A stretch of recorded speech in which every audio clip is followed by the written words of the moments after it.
Ya lumayan kalau mereka dapat sekali aksi untuk melakukan penolakan kami itu dapat uang 100.000 apa ya seperti itu.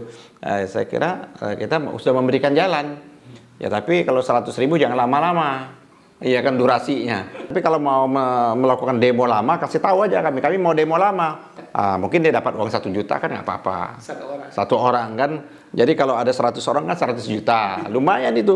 Kami itu adalah di Jawa Timur dalam rangka silaturahmi keluarga besar kami di Jawa Timur, serta ada dalam rangka untuk mengantisipasi, mempersiapkan diri dari akan munculnya gerakan G30 SPKI kembali. Tugasnya polisi itu adalah mengamankan yang di luar, yang demo tersebut, supaya tidak melebar, supaya tidak ada clash, dan mengamankan yang juga yang di dalam. Jangan sampai yang di dalam merasa marah keluar, atau yang luar menyerbu. Nah itulah tugasnya polisi, itu mengamankan. Bukan membubarkan salah satu pihak. Wajib mengikuti protap COVID. Wajib betul. Pakai masker, jarak, ya kan, cuci tangan, dan lain sebagainya. Dan membatasi jumlah kerumunan, dan lain sebagainya. Dan kepolisian bukan izin, pemberitahuan. Nah sekarang harus dipahami juga. Saya yakin polisi memahami, karena itu sudah jadi tugasnya. Tidak ada izin, karena sejak reformasi, rejim izin itu sudah tidak ada lagi. Kalau memang itu ternyata memang itu ada yang membubarkan semua, melarang-larang kegiatan kita ini adalah memang terindikasi PKI atau komunis, kami lawan. Kalau memang dari pihak-pihak aparat keamanan merasa ada hal-hal yang berbeda, sebenarnya ini bukan ranah pihak kepolisian. Itu biarkanlah dari pihak ranahnya pemerintah. Karena tugas kepolisian bukan menilai, ya kan? Tugasnya kepolisian itu bukan menilai pernyataan-pernyataannya kami. Tugasnya Pak kepolisian itu menjaga ketertiban dan keamanan. Beberapa bulan yang lalu, ya kan, sebelum kami melakukan deklarasi bahwa kondisi ekonomi kita sudah mengalami resesi dan bahkan mengalami depresi. Ya baru-baru akhirnya mengaku juga Ibu Sri Mulyani, ya kan, Ibu Sri Mulyani, menteri yang katanya super hebat itu, ya kan, super hebat, ya kan, dia baru mengakui. Tapi menyelamatkan negara ini adalah tugas semua rakyat Indonesia, baik yang ada di pemerintahan maupun yang tidak ada di pemerintahan. Maka saya nggak kena. Kalau faktanya terkait dengan Ahok. Sistem hukum kita Eropa kontinental, bukan Anglo-Saxon. Banyak ngomong deh lu. Janganlah udah diputuskan Meriam Bellina. Draftnya baru diperbincangkan di antara kementerian. Jadi belum ada apa-apa. Jadi boro-boro undang-undang. Negara liberal sekalipun masih memegang landasan etika.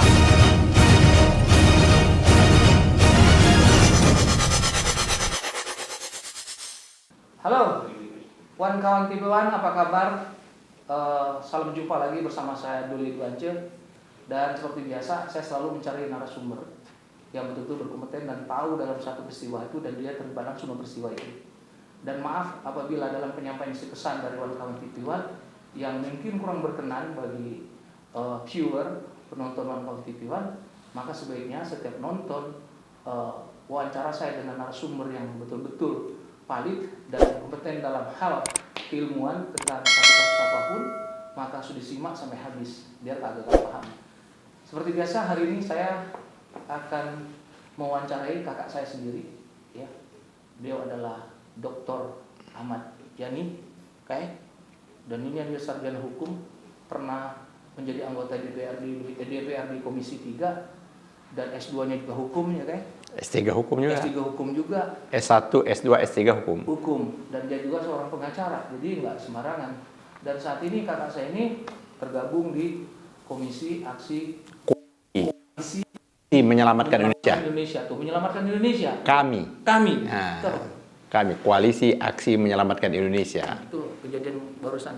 Ya, memang tadi siang tadi kami mendengar berita yang agak memprihatinkan juga, bahwa acara silaturahmi kami presidium, yaitu Pak Gatot Nurmantio di Jawa Timur, di Surabaya, dibubarkan, quote and quote, ya, dalam tanda kutip, dibubarkan secara paksa. Acara sedang berlangsung. Dan kalau kita lihat juga di berbagai macam video-video yang viral yang dibuat secara amatir, bahwa ada persoalan saya kira dalam rangka pembubaran tersebut.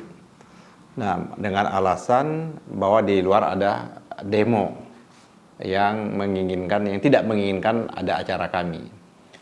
Nah, yang menjadi pertanyaannya itu apakah acara yang dilaksanakan kami, yaitu Koalisi Aksi Menyelamatkan Indonesia ini, acara itu yang bersifat legal, apa acara itu ilegal, apa acara itu tidak dapat dibenarkan di Republik Indonesia ini, negara yang berdasarkan hukum, ya kan, Rechtsstaat, bukan negara yang berdasarkan kekuasaan. Karena sama-sama kita ketahui bahwa negara kita jelas dicantumkan di dalam undang-undang dasar kita bahwa menyatakan negara kita adalah negara yang berdasarkan hukum. Jadi seluruh aturan dan tindakan baik penyelenggara negara, institusi-institusi negara, pemerintah dan masyarakat juga, setiap tindakan dan apapun yang dilakukan harus yang menjadi dasar dan acuannya itu adalah hukum itu sendiri. Nah, oleh karena itu kami ingin menanyakan kenapa alasan dan argumentasi dari pembubaran tersebut. Nah, tadi saya baru mendapat informasi bahwa acara itu dibubarkan karena ada acara demonstrasi tadi pihak luar. Kenapa ada pihak luar demonstrasi? Kenapa pihak luar atau pihak lain yang mengataskan nama civil society atau menamakan masyarakat juga kok menghadang acara kegiatan masyarakat? Nah, mungkin pertama mereka tidak paham tentang kami itu sendiri. Kami itu dianggap mungkin semacam kegiatan ilegal dan lain sebagainya. Padahal kami itu baik dalam jati diri maupun dalam maklumatnya adalah suatu bentuk koalisi dari tokoh-tokoh masyarakat, ya kan, yang tergabung, yang sebelumnya mereka sudah existing, mereka sudah keberadaannya, eksistensinya memang sudah diakui. Di sini kumpulan bukan sebagaimana sering dibuat opini yang sedemikian rupa, ingin mencoba melakukan karakter assassination atau pembusukan seolah-olah kami ini adalah orang barisan sakit hati, satu.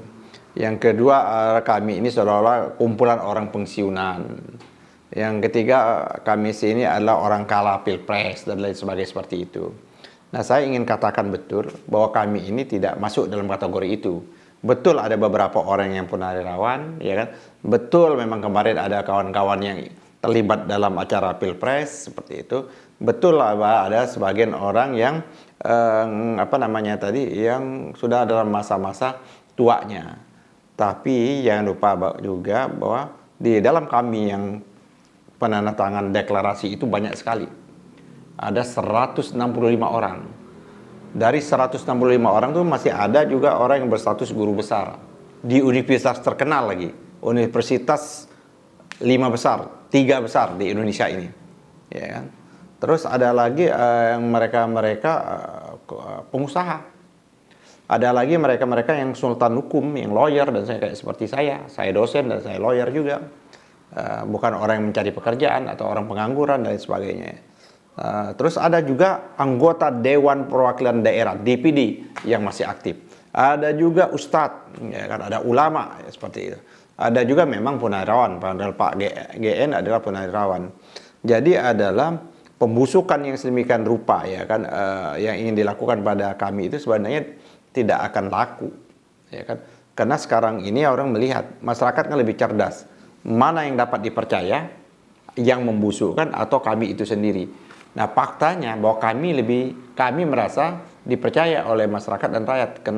Kenapa indikasinya kami dipercaya dan dipercaya dan diharapkan kehadiran kami masyarakat? Karena ini keinginan untuk deklarasi seluruh Indonesia ini luar biasa. Bahkan bukan hanya di tingkat provinsi, bukan hanya di tingkat kabupaten, sudah ada tingkat kecamatan, tingkat desa, bahkan di luar negeri. Ya kan, sudah tumbuh bak jamur tumbuh di musim hujan. Nah, tapi memang karena gerakan ini adalah bersentuhan, ini gerakan moral, melakukan evaluasi kritis terhadap roda pelaksanaan pemerintahan. Kalau pemerintahan ini tidak hanya pemerintah, tata kelola pemerintahan ini ya ada di DPR-nya, ada di eksekutifnya, ada yudikatifnya, ada lembaga-lembaga negara yang lainnya.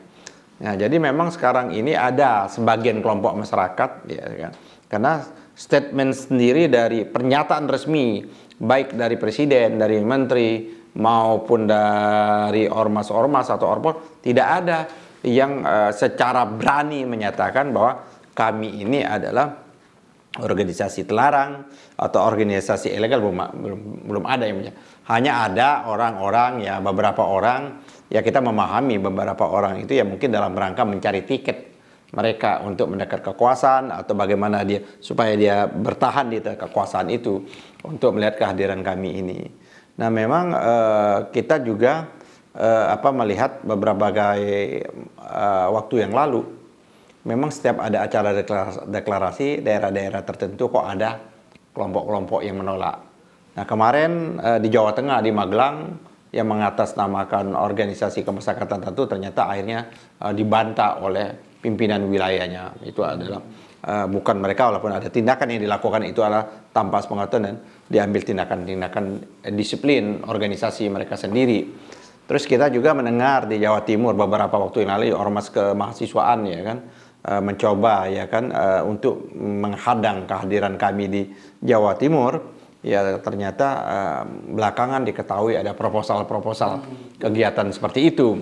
Dan buat saya senang-senang saja, nggak ada masalah, itu bagus malah.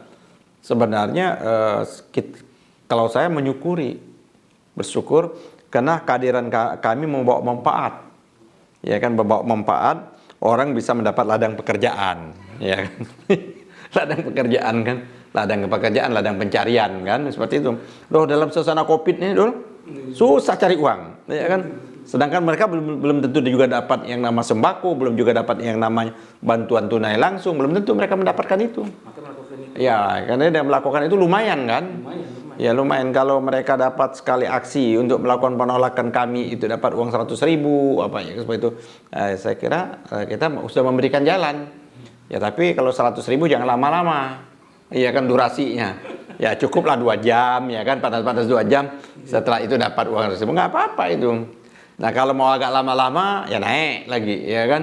Kalau sekitar mau 4 jam 5 jam naik dong, dibayar dong. Kasihan dong, jangan dibayar. Jangan murah sekali rakyat dibayar seperti itu. Ya. Yang memberi order, kami senang lah kalau ada memberi order kan, mungkin juga mereka dapat melaporkan lagi kepada pemberi order berikutnya ya kan. Ada pemberi order lapangan, ada juga pemberi order yang menerima pemberi order lapangan mendapat juga dari pemberi order atasannya, seperti itu. Buktinya ketuanya mundur kan? Ya jadi Nah, jadi senang juga kita. Tapi kalau mau melakukan demo lama, kasih tahu aja kami mau demo lama. Mungkin dia dapat uang 1 juta kan nggak apa-apa. Satu orang kan. Jadi kalau ada 100 orang kan 100 juta. Lumayan itu. Itu 1 juta itu bisa untuk menghidupi dalam pandemi ini mungkin udah bisa 2 bulan lah. Ya kan 2 bulan seperti itu. Ya kan udah bisa 2 bulan. Saya tidak menuduh siapa-siapa, jangan salah. Saya tidak menuduh bahwa itu. Kalau memang itu kami ini bisa akan jadi lahan atau jalan untuk mendapatkan uang, why not? Nggak apa-apa. Ya kan? Ya kami ikhlas saja seperti itu. Nah, terjadi yang di Surabaya ini menurut saya ini ada problem memang di Surabaya ini. Kalau betul ya, karena kita belum konfirmasi, belum data betul. Kalau betul bahwa polisi memubarkan dengan alasan bahwa ada demo di luar, itu pasti keliru. Pasti keliru dan salah. Dan saya tidak yakin itu ada instruksi dari Kapolri. Saya kenal Pak Kapolri. Dan saya juga agak kurang yakin juga. Karena setahu saya ini Kapolda Jawa Timur ini orang baik, orang progresif. Ya kan mereka ini anak-anak baik. Tapi saya nggak tahu, nanti kita cek aja di lapangan. Atau juga subordinasi, jangan-jangan juga perintahnya bukan dari Kapolda. Atau dari perintah, bisa juga kan. Perintah itu tidak hanya langsung, tapi bisa juga perintah itu dari samping. Gitu kan, dari samping kiri, samping kanan. Ya, bukan dari institusi kepolisian. Karena tentu saya tahu persis Kapolri dan Kapolda dia ngerti betul protap. Ya kan, prodap dalam rangsana melaksanakan, mengamankan sebuah kegiatan apapun namanya, mulai dari kegiatan yang namanya khitanan, kawinan, ya kan, termasuk demonstrasi. Nah, sedangkan kami kan bukan demonstrasi. Kami itu adalah di Jawa Timur dalam rangka silaturahmi keluarga besar kami di Jawa Timur, serta ada dalam rangka untuk mengantisipasi mengantisipasi, mempersiapkan diri dari akan munculnya gerakan G30 SPKI kembali, gerakan komunis muncul kembali. Dan ini bukan omongan kosong, dan bukan omongannya paranoid, dan bukan omongan untuk dalam rangka, ini juga ada berkembang. Jadi isu ini diangkat dalam rangka untuk menaikkan elektabilitasnya Pak Gatot. Itu keliru. Itu kalau kita dalam konteksnya mau pilpres atau mau pileg seperti itu. Sedangkan kami ini organisasi Koalisi Aksi Menyelamatkan Indonesia ini tidak dalam rangka itu. Jadi kami sekali lagi menyatakan bahwa kami bukan organisasi yang dibentuk dalam rangka kegiatan politik praktis untuk merebut kekuasaan, baik melalui legislatif maupun melalui eksekutif, tidak sama sekali. Jangankan itu, menjadi ormas saja tidak. Jadi bagaimana? Apalagi orpol. Jadi bagaimana mau dijadikan alat kendaraan bagi GN, ya kan? Atau bagi Pak Din Samsudin atau bagi siapapun yang ada di kami ini dalam rangka vertikal untuk kepentingan-kepentingan politik praktis. Jadi sekali lagi saya katakan itu tidak benar.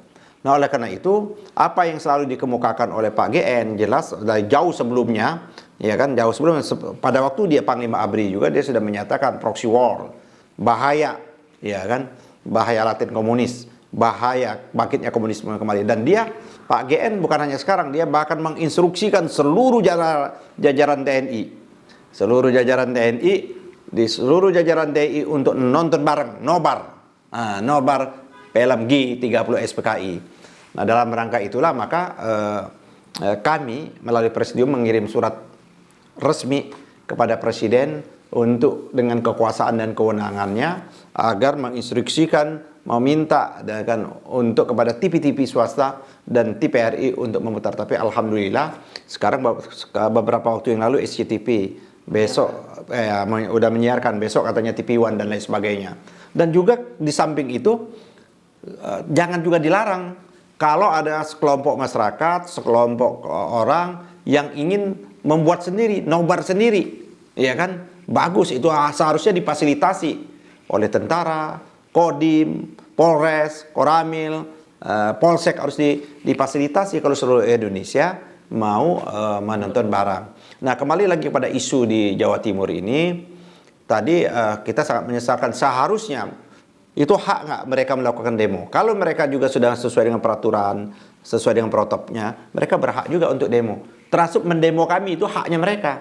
Saya akan membela mereka, si pendemo-pendemo ini, kalau mereka demo, terus ditangkap. Nah, kalau dia minta bela, saya akan membela mereka, walaupun dia mendemo kami. Karena itu hak dari segenap warga masyarakat dan segenap warga.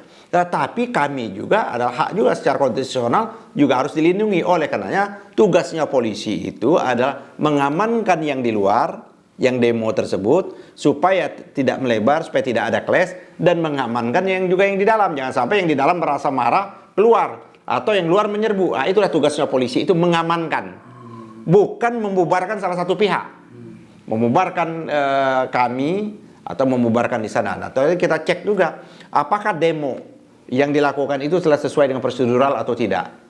Saya lihat tidak sesuai dengan protap COVID loh, seperti itu. Nah, sedangkan kita yang di dalam, dan sudah kita keluarkan edaran dari komite eksekutif kami, setiap pelaksanaan, apakah itu deklarasi, apakah itu silaturahmi, wajib, sekali lagi, wajib, sekaligus saya mengingatkan kawan-kawan di daerah, wajib mengikuti protap COVID. Wajib betul, pakai masker, jarak, ya kan, cuci tangan, dan lain sebagainya, dan membatasi jumlah kerumunan dan lain sebagainya. Dan kepolisian bukan izin, pemberitahuan. Nah, sekarang harus dipahami juga. Saya yakin polisi memahami, karena itu sudah jadi tugasnya. Tidak ada izin, karena sejak reformasi rezim izin itu sudah tidak ada lagi. Karena rezim izin itu adalah bertentangan dengan pasal-pasal hak asasi manusia, kemerdekaan berserikat, berkumpul, dan menyatakan pendapat. Maka dia adalah pemberitahuan. Apakah pemberitahuan itu diterima atau tidak diterima, itu administrasinya, bukan di si yang ingin melaksanakan, itu ada di pihak kepolisian. Nah, sekali lagi, ini akan menjadi persoalan mendasar, dan kami akan tetap mencari mendapatkan informasi, dan sebentar lagi akan ada informasi yang valid. Nah, kalau itu ternyata bertentangan betul dengan aturan-aturan pelaksanaan yang ada di lapangan, ya, apa yang dilakukan oleh pihak kepolisian, tentu kami akan mengambil langkah-langkah dan sikap juga seperti itu. Karena kami ini kita punya divisi hukum, HAM, ya kan? Kita punya komite hukum dan HAM yang melakukan kajian-kajian dan semuanya, dan untuk advokasi ada. Nah, mungkin setelah kita dapat kawan-kawan di divisi hukum dan advokasi akan merespon dan mungkin berkirim surat kepada Kapolri meminta atensi, dan kepada juga Kapolda Jawa Timur dan untuk seluruhnya Polda-polda lain, karena deklarasi-deklarasi ini akan terus-menerus. Saya dengar memang terjadi hambatan-penghambatan dengan berbagai macam cara. Kemarin di Depok saya dengar dapat informasi, di Depok juga. Nah, sedangkan ini hak yang sangat melekat. Di Depok juga dibatasin kayak kucing-kucingan. Akhirnya Depok juga akhirnya terjadi juga deklarasi. Yang harus dilakukan oleh pihak keamanan itu mengamankan. Kalau terjadi dua kelompok itu dia mengamankan supaya tidak terjadi bentrok, bukan membubarkan, bukan membatalkan, bukan melarang. Nah, itu keliru sekali, itu keliru betul kalau ada yang melakukan hal seperti itu. Jadi itu dulu. Jadi rame hari ini, ya kan, di TV. Tadi saya juga di TV oleh salah satu TV swasta nasional meminta respon saya. Saya langsung memberikan jawaban. Bagaimana keadaan Pak Gatot sekarang? Pak Gatot nggak ada masalah, dia sudah selesai. Kemarin dia menyatakan happy, nggak ada masalah. Dan Pak Gatot menyatakan biarkan aja itu saudara kita. Ya, yang kecuali kata Pak Gatot bahwa itu yang melakukan demo terindikasi betul-betul anasir komunis, nah itu baru kita lawan. Kalau itu memang kita nggak ada jalan untuk mundur. Kalau memang itu ternyata memang itu ada yang membubarkan semua, melarang-larang kegiatan kita ini adalah memang terindikasi PKI atau komunis, kami lawan, ya kan? Dengan apapun kami akan lawan seperti itu. Tentu karena kami ini adalah gerakan yang namanya gerakan moral, tentu koridornya tetap konstitusional dan hukum, ya kan? Kami tidak ingin melakukan yang hukum rimba atau main hakim sendiri. Tapi nah ini perlu diingatkan, kan ini kami yang berpikir agak sehat, berpikir agak jernih, ini kan kami yang ada di Jakarta. Saya takut betul nanti kawan-kawan di daerah yang berpikirnya juga pendek juga, seperti itu. Nah, mereka merespon. Nah, kalau terjadi apa-apa, tentu tanggung jawabnya kan kepada pihak penyelenggara keamanan atau pihak yang melaksanakan keamanan itu. Saya ingatkan kembali, betul ini akan terus yang namanya deklarasi, konsolidasi, silaturahmi, kami akan terus demi hari, terus akan berjalan terus. Saya ingatkan betul kepada pihak kepolisian, kepada pihak TNI, tolong fasilitasi kami, ya kan? Tolong kasih tahu, kalau kami memang dianggap melanggar protap, mana pelanggaran kami. Kalau kami belum memberitahu, mana pemberitahuan yang kami belum memberitahu. Tolong dituntun, ya kan? Dituntun, diberitahu kepada kawan-kawan di daerah. Dan kami di Jakarta, ya kan? Kami di Jakarta telah memberikan instruksi, protap, tata cara untuk melakukan silaturahmi, aksi, dan lain sebagainya. Padahal kami itu kalau di mana-mana setiap di daerah itu selalu memberikan surat ke polisi kan? Pasti, karena itu syarat pertama kita. Setiap mau ada surat pemberitahuan, karena kita tidak mau juga dianggap gerakan kita ini gerakan liar dan gerakan ilegal. Pasti pemberitahuan, dan kita juga tetap akan mengikuti yang namanya protap COVID-19. Karena kita sama-sama tahu, kita kemarin juga mengkritik juga habis supaya pilkada ini ditunda, jangan sampai juga kita mengkritik tapi kita juga melakukan, ya kan? Melakukan kegiatan kerumunan itu dalam Islam juga nggak boleh itu. Namanya itu kuburomaktan itu, ya kan? Dia mengatakan tapi tidak melakukan, itu marah betul, murka betul Allah seperti itu. Oleh karenanya, karena kami jelas menolak. Kenapa kami menolak pilkada? Karena kami tidak mau ada klaster baru, ya kan? Sedangkan ini COVID ini sedang naik. Kami juga tidak mungkin melakukan yang kami kritik. Oleh karena itu, syarat mutlak setiap silaturahmi harus ada mengikuti protap yang sudah ditentukan tentunya oleh para medis dan lain sebagainya, oleh gugus COVID dan lain sebagainya. Begitu juga kepada kepolisian, kita menyampaikan pemberitahuan. Tapi sekali lagi, pihak kepolisian jangan dihambat. Ini kan kita mengikuti prosedur hukum. Kalau kalian memberitahuan ya diterimalah tanda terima pemberitahuan. Jangan alasan bermacam-macam tidak mau menerima pemberitahuan. Itu nggak ada masalah. Dari menerima atau tidak menerima kepolisian, yang penting kami sudah mengirim surat. Sesungguhnya surat itu juga bisa dilakukan baik langsung maupun melalui media pos seperti itu. Jadi ini sekaligus juga menghimbau kepada Kapolri dan seluruh jajaran Kapolda seluruh Indonesia, Kapolres, bahwa tolong mari kita sama-sama kan untuk menciptakan suasana yang kondusif ini. Kalau memang dari pihak-pihak aparat keamanan merasa ada hal-hal yang berbeda, sebenarnya ini bukan ranah pihak kepolisian. Itu biarkanlah dari pihak ranahnya pemerintah. Karena tugas kepolisian bukan menilai, ya kan? Tugasnya kepolisian itu bukan menilai pernyataan-pernyataannya kami. Tugasnya Pak kepolisian itu menjaga ketertiban dan keamanan. Yang menilai silakan aja pihak eksekutif, pemerintah, presiden, menteri. Kalau menganggap ada pernyataan, ada maklumat dari kami ini dianggap ya tidak sesuai, tidak valid atau tidak sesuai dengan data, mari kita adu argumentasi, mari kita adu data. Kan negara ini negara demokrasi. Kalau ternyata pendapat kami yang salah, tentu kami akan ralat.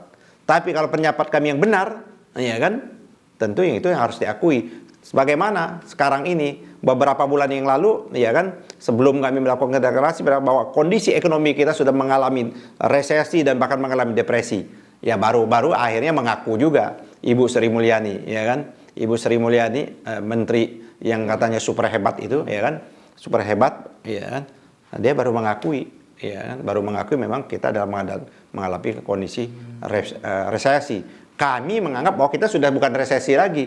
Kita ini udah depresi, bahkan malah tingkat ketiganya itu pembekuan. Ekonomi mengalami pembekuan. Nah itu yang sudah kita sampaikan. Juga masalah penanganan COVID dan lain sebagainya seperti itu. Jadi tidak ada niat dari kami ini dalam rangka untuk merebut kekuasaan, enggak. Tapi menyelamatkan negara ini adalah tugas semua rakyat Indonesia. Baik yang ada di pemerintahan maupun yang tidak ada di pemerintahan. Saya kira itu dulu. Sahabat One Kawan TV One, sangat menarik sekali pembahasan kita dengan Kak Ahmad Yani ya. Jadi jujur bahwa sebenarnya ini kasus deklarasi kami di seluruh Indonesia ini memang terhalang dikarenakan ada pihak-pihak yang mungkin bahasa mungkin yang masih belum mengerti apa sih sebenarnya kami itu. Tadi sudah dijelaskan oleh Kak Ahmad Yani bahwa mungkin kawan-kawan yang di Jawa Timur itu yang melakukan aksi demo menentang adanya deklarasi silaturahim yang kami dilakukan oleh Bapak Jenderal Purnawirawan Gatot Nurmantio mungkin belum ngerti dia maksudnya itu apa sih gitu. Tapi perlu diketahui oleh sahabat kawan TV One, setiap kami akan melakukan silaturahmi atau bertemu dengan para pengurus yang ada di wilayah-wilayah, selalu kami mengikuti prosedur. Baik itu prosedur masalah pemberitahuan tentang izin dari COVID ya. Gugus tugas COVID. Gugus tugas COVID. Sudah itu terutama pemberitahuan kepada pihak kepolisian dan ditembuskan kepada pihak yang lainnya. Nah anehnya adalah di saat kawan-kawan kami dari pusat datang dari Jakarta ya, yang kejadian seperti Pak Gatot Nurmantio hari ini, beliau sangat wise sekali dan menganggap ya itu saudara kita lah. Itu kan sangat menarik. Nah untuk itu Kak Yani, apa yang harus dilakukan oleh kami dalam menghadapi orang-orang seperti itu? Tadi sebagaimana yang dikemukakan oleh Pak GN, ya kan, ya mungkin mereka tidak paham, ya kan. Kalau memang sama-sama mereka mendemo kami di dalam rangka untuk menyelamatkan, berarti dia bagian dari kita, bagian dari kami juga. Cuma mereka belum pahamnya, itu kewajiban kita untuk menyadarkan, memahami. Tapi kalau mereka adalah bagian yang terselubung, ya kan, bagian yang menutup diri atau bagian yang membonceng adalah gerakan komunisme, maka kami akan lawan. Seperti itu. Lalu dengan kejadian seperti ini kita maju atau gimana, Kak? Terus ini tidak ada kata berhenti dalam menegakkan amar ma'ruf nahi mungkar ini, ya kan? Dalam menegakkan menyampaikan politik moral ini tidak akan berhenti. Terus akan kami lakukan. Walaupun kami tahu hambatan hadangan pasti ada. Ya, tapi yang namanya dakwah, yang namanya menegakkan moral, menegakkan kebenaran, menegakkan keadilan kan pasti ada hambatan, nggak ada masalah. Trauma nggak, Kak? Oh nggak ada. Happy aja Pak GN. Senyum-senyum aja, ketawa. Kawan-kawan Jawa Timur apa terkenal? Enggak juga. Tadi saya juga bahwa kalau memang ini, kalau ya ini andai, saya ingat, andai ini betul bahwa ini adalah ada yang menggerakkan, yang digerakkan mendapatkan uang, kami bersyukur. Syukur alhamdulillah. Ya, bersyukur alhamdulillah artinya kami memberikan jalan, kami memberikan laluan untuk orang dapat rezeki. Nah, ya kan alhamdulillah. Teman, kalau 100.000 jangan lama-lama, Mas. Ya, cukup 2 jam, capek matahari. Nah, kalau mau 4 jam itu 500.000 bisa minta kayak gitu. Nah, kalau mau 1 hari 1 juta. Nah, nanti kami ngalah. Nah, hari ini demo-demo kami biarkanlah kami mengalah. Kami besoknya. atau lusanya. Kami siap mengalah asal betul itu dalam rangka untuk mendapat rezeki. Kami menyala. Terima kasih. Jadi kawan-kawan, sahabat kawan-kawan TV One, bahwa pernyataan dari Kak Mayan ini adalah pernyataan yang betul-betul terjadi, fakta yang terjadi di beberapa daerah yang banyak menghambat ya. Jadi kami kemana-mana dicurigai, dikhawatirkan bahwa kami ini akan makar, akan merebut kekuasaan. Ini dikarenakan pihak dari pemerintah sendiri tidak mau duduk bareng, tidak mau ngebahas, tidak terbuka dengan kami, terutama para pemikir, inisiator, deklatornya, orang-orang itu semestinya diajak duduk ngumpul, disiarin oleh TV nasional lalu di situ ada keterbukaan. Jadi masyarakat itu tahu bahwa oh ternyata kami itu tujuannya ini. Nah dikarenakan mereka mungkin khawatir bahwa kami ini akan memiliki istilah bahasa TV itu ratingnya tinggi dan share-nya pengikutnya banyak. Nah inilah dibuat jadi ulah yang aneh-aneh. Para sahabat kawan TV One, kami ini memiliki tujuan yang mulia. Ada satu, arti dari kami itu adalah koalisi aksi menyelamatkan. Menyelamatkan itu maknanya banyak. Atau juga bisa kalau Rocky Gerung ini kan koalisi akal manusia Indonesia. Kami koalisi akal manusia Indonesia. Jadi kita pakai akal bukan pakai otot. Oh iya. Gitu loh. Betul. Pakai pikiran. Pakai pikiran. Gitu. Jadi pikiran, data. Ya seperti Rocky Gerung ngomong bahwa kalau mau berdebat harus pakai akal. Lalu pakai data. Jadi jangan kalau debat nggak pakai data, debat nggak pakai pikiran, itu namanya dungu. Itu dungu. Jadi harus pakai akal. Sahabat kawan TV One berbicara dengan Kak Mayan ini nggak bisa hanya sejam, 2 jam, sehari enggak. Banyak sekali semua harus kita korek dengan keilmuan dan kemampuan dia. Apalagi dia adalah tata negara, hukum tata negara. Jadi jangan dianggap bahwa Kak Mayan ini sebagai pengacara hanya pengacara itu enggak. Beliau sangat memiliki kelas dan ilmu dan intelektual dia sangat mampu. Saya tahu betul kakak saya ini kalau dia berbicara dia benar karena dia berbicara berdasarkan data dan setiap perjuangan dia insya Allah selalu Allah ridhoi. Amin. Sahabat kawan TV One, nanti kami akan menemui salah satu narasumber berikutnya yang lebih garang lagi. Dia aktivis, dia seorang ulama, dan dia kalau di panggung belum dia jerit panggungnya ada gemetar duluan. Untuk itu, Siapa dia? Tunggu sebentar lagi. Baiklah, teman-teman, sampai jumpa. Assalamualaikum warahmatullahi wabarakatuh.